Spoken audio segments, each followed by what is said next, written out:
Ever wondered what happens to the grand mansions of the super-rich when life takes an unexpected twist?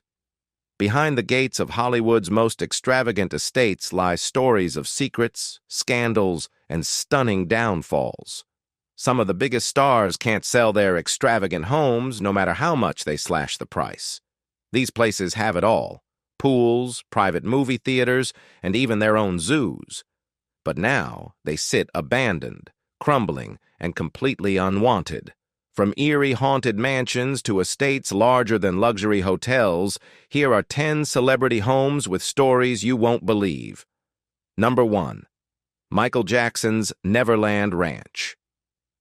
Before his infamous fall from grace, Michael Jackson collaborated with Paul McCartney to record the hit single Say Say Say in 1983. During the music video shoot, McCartney stayed at Sycamore Valley Ranch in California. When Jackson visited, he was captivated by the property and vowed to own it one day. In 1988, at the age of 30, Jackson made good on his promise, purchasing the estate for an estimated $19.5 million, renaming it Neverland. Inspired by the magical island in Peter Pan, Jackson transformed the ranch into his own fantastical amusement park. Alongside the 6-bedroom Tudor-style mansion, he added 2 railways, a station, a petting zoo, and an array of amusement rides, including a Ferris wheel, pirate ship, carousel, and bumper cars. Neverland became a hub for extravagant events, including the 1991 wedding of Elizabeth Taylor and Larry Fortensky. Jackson also invited children to stay at the ranch, sometimes without their parents or guardians, a decision that would later spark controversy. In 2003, police raided Neverland following allegations of child abuse, leading to Jackson being charged. Though he was acquitted of all charges, the 2019 documentary Leaving Neverland reignited disturbing allegations. Struggling with mounting debts, Jackson was forced to shut down the ranch in 2006. By 2008, after defaulting on the mortgage, Jackson sold a majority stake in Neverland to Colony Capital for $22.5 million. Following his death in 2009, the property fell into disrepair. Despite several attempts to sell it, the estate languished on the market with no takers for years.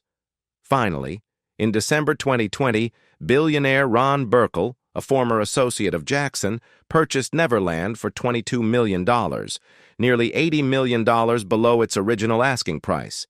Since then, Burkle has restored some of Neverland's magic, reintroducing animals and rebuilding iconic features like the carousel, fairground rides, and even the red and white circus tent. The estate has been used as a filming location for an upcoming biopic about Jackson's life, with aerial photos revealing meticulous recreations of the once-famous park, including the red train that once transported visitors around the grounds. However, it remains to be seen how much of Neverland's whimsical legacy will endure once the cameras stop rolling. Number 2. Mike Tyson's Deserted Lavish Mansion. In 1989, Mike Tyson snagged a luxurious yet infamous mansion in Southington, Ohio, for a steal, just $300,000 at a sheriff's sale.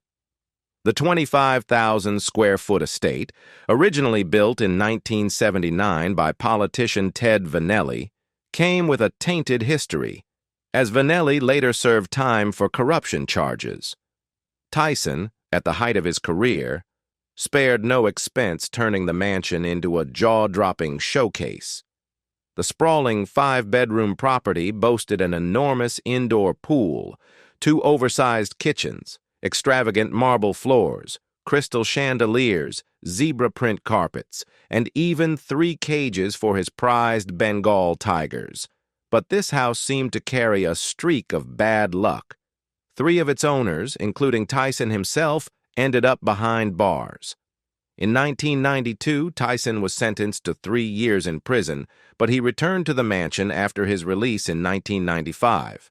However, mounting debts from his lavish lifestyle forced him to sell the property in 1999.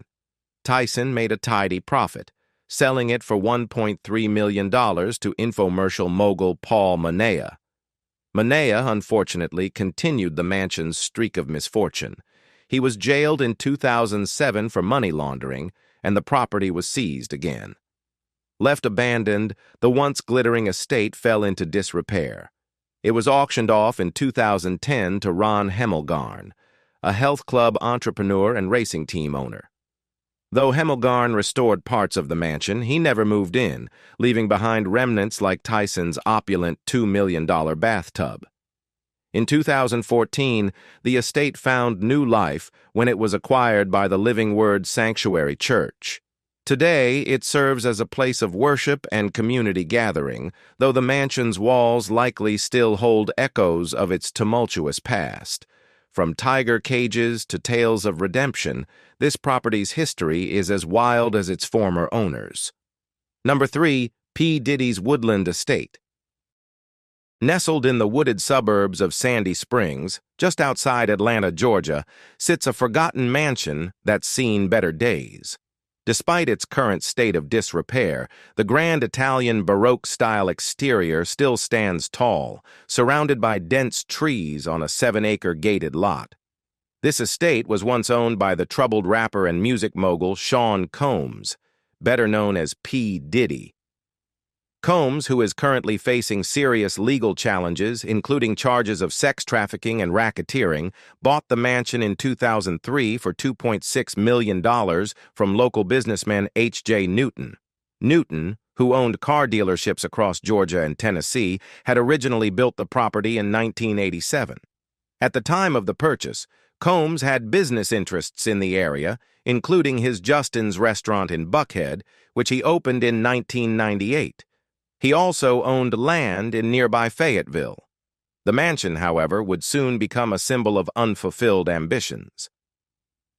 Photographer Leland Kent of Abandoned Southeast captured the estate in 2022, revealing how overgrown the once pristine grounds have become.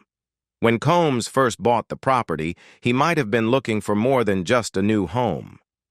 In 2004, local reports revealed that Combs had requested a zoning change to build 11 residential homes on the estate, though his proposal was denied. Instead of abandoning the property, Combs chose to renovate the 20,000-square-foot mansion. His late girlfriend, model and actress Kim Porter, helped design the interiors. A glimpse of the mansion's former grandeur can still be seen in the kitchen, outfitted with state-of-the-art appliances and a marble-topped island, though the exposed ceiling joists show signs of neglect. The timeline of when Combs sold the estate is unclear, with some reports suggesting he sold it in 2007 for $1.3 million, while others claim the sale occurred in 2012, the same year Justin's restaurant closed. Regardless, parts of the property appear to have been gutted, with unfinished renovations scattered throughout. The mansion's once pristine pool now sits abandoned, the water turned green from algae. A pool house with a bar and changing rooms still stands, a faint echo of its more glamorous days. Kent reports that the mansion is now boarded up, though plans for renovations are said to be underway. Perhaps in the near future, this forlorn property will get a new lease on life. Number 4. Courtney Love's Country Retreat.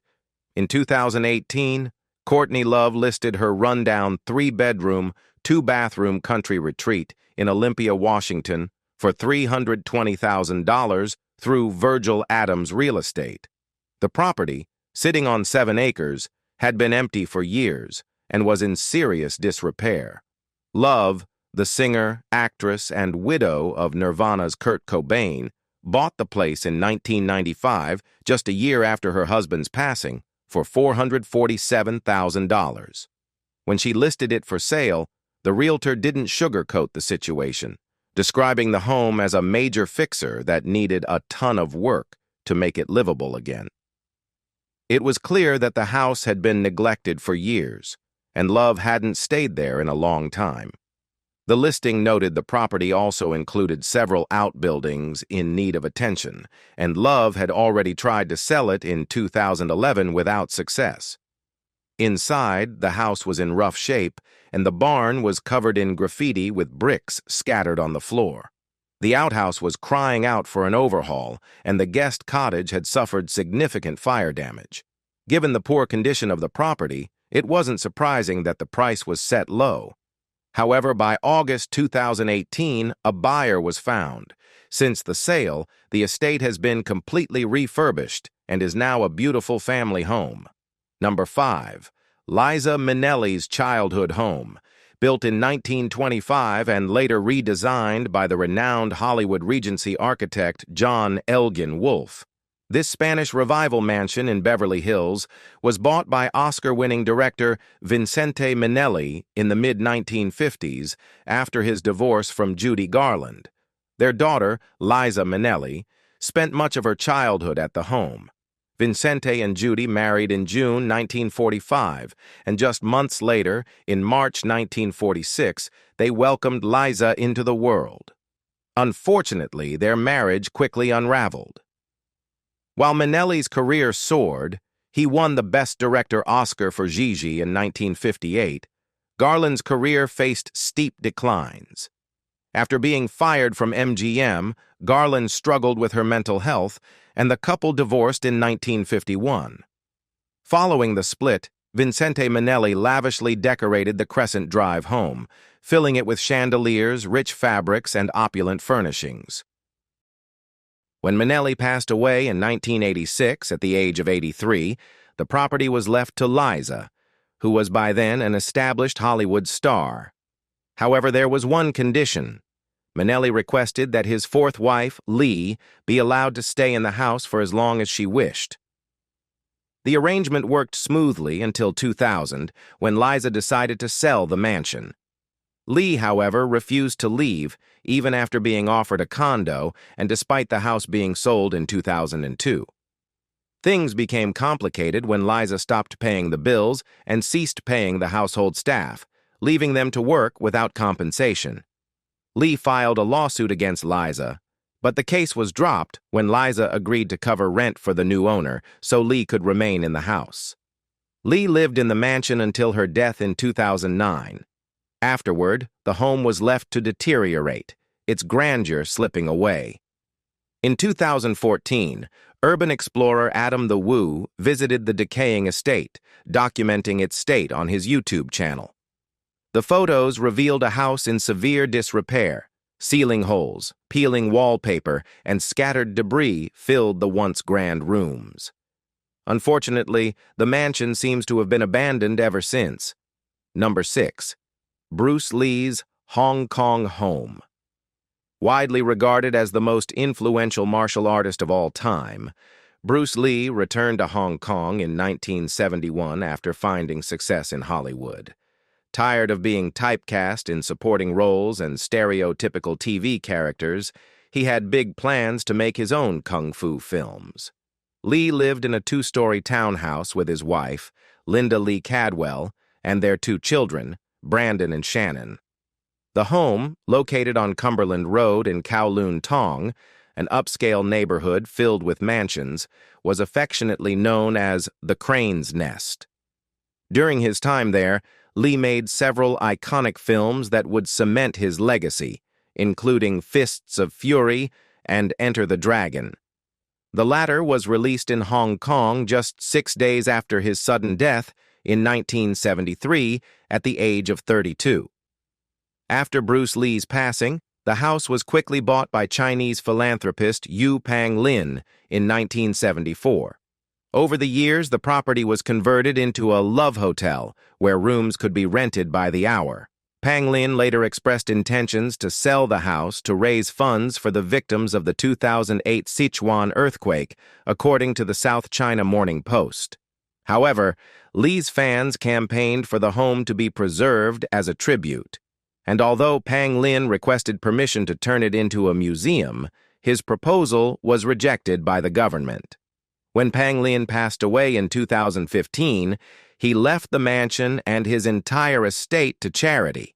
In 2019, the South China Morning Post reported plans to convert the property into a Chinese studies center. However, by that time, the building was in such poor condition that it was nearly impossible to maintain. The once beautiful gardens had overgrown and begun to creep into the interior spaces, and remnants of the building's former life as a hotel remained. In 2017, urban explorer Illsight gained access to the abandoned house and was surprised to find the power and water still working and the property largely intact. Some original elements, such as 4 window frames and a colorful 3D mosaic created by Lee, were intended to be preserved in the new Chinese Studies Center. Unfortunately, those plans never came to fruition, and the original house was demolished in September 2019. Today, an expensive private residence stands on the plot, now worth a fortune in Hong Kong's competitive property market. Sadly, a unique piece of Bruce Lee's history has been lost forever. Number 7. 50 Cent's Connecticut Palace. Before his meteoric rise to fame, 50 Cent, born Curtis Jackson, made a name for himself not only as a rap icon, but as a savvy businessman. In 2003, he purchased a massive mansion in Farmington, Connecticut, for $4.1 million, a decision that would become both an impressive achievement and a financial burden over the years. Spanning 50,000 square feet, the property is nothing short of extraordinary. The mansion boasts 21 bedrooms, 25 bathrooms, and even its own private nightclub. Designed with opulence in mind, this estate had all the trappings of a luxury retreat, but its sheer size proved to be its undoing. It was so enormous that walking through the entire house could take over an hour. The mansion also featured extravagant amenities, including a full-fledged helicopter pad, because, well, why not? But maintaining a palace this size comes with hefty costs. The price to heat the property in winter was more than many people pay for their entire mortgage. As expected, this became a significant financial strain on 50 Cent, and selling it seemed like the best option. The rapper, however, struggled to find a buyer, despite slashing the asking price. After trying to sell the estate for years, he dropped the price as low as $2.9 million, still to no avail. The mansion languished on the market, no takers in sight for the sprawling estate that seemed more suited for a small community than a single family. Over time, 50 Cent's financial pressures mounted, and the mansion stood as a reminder of the ambitious real estate venture that didn't go as planned. Eventually, in 2019, the home was sold at a massive loss, with the final price coming in far below its original asking price. Number 8. Nicolas Cage's Haunted House. Nestled in the heart of New Orleans, the LaLaurie Mansion, built in 1832, is one of the most infamous and reportedly haunted homes in America. The mansion has a dark history tied to its original owner, Delphine LaLaurie, whose cruel and disturbing actions are still the subject of chilling tales. For years, it has been a magnet for ghost hunters and thrill seekers, drawn by the mansion's eerie reputation and its tragic past. In 2007, actor Nicolas Cage purchased the mansion, drawn by its rich history and the allure of owning a piece of the city's storied past. Cage, known for his love of eccentric properties, reportedly paid $3.45 million for the home, which was built in the Greek Revival style. But the mansion, with its towering iron gates, crumbling facade, and sprawling interior, came with more than just historical significance. It came with a haunting presence that many believe was impossible to ignore. Over the years, there have been countless reports of strange occurrences. The grand staircase creaks at odd hours, doors close by themselves, and lights flicker on and off. It's said that some have even heard unsettling noises, footsteps when no one's there, whispering voices in empty rooms, and the occasional chill that sweeps through the house. The mansion's long history, marred by tales of abuse and suffering, makes it a prime location for ghostly activity, with many claiming to have encountered the spirits of those trapped by the house's dark past.